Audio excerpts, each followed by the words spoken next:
ஆகம கோவில் இது. வாருங்கள் வாருங்கள் வாருங்களே, நீங்கள் கோவில்பட்டி மாநகருக்கு வாருங்களேன்.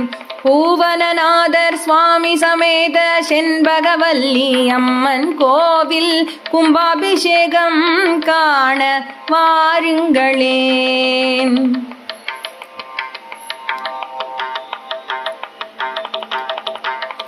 ஆகம ஆச்சாரியார்கள் யாகங்கள் வளர்த்திடுவர்.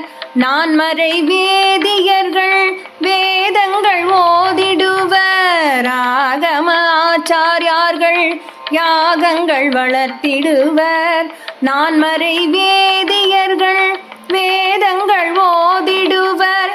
12 திருமுறைகள் ஓதுவார்கள் இசைத்திடுவர். 12 திருமுறைகள் ஓதுவார்கள் இசைத்திடுவர். பக்தர்கள் பரவசமாய் பக்தி பாடல்கள் பாடிடுவர்.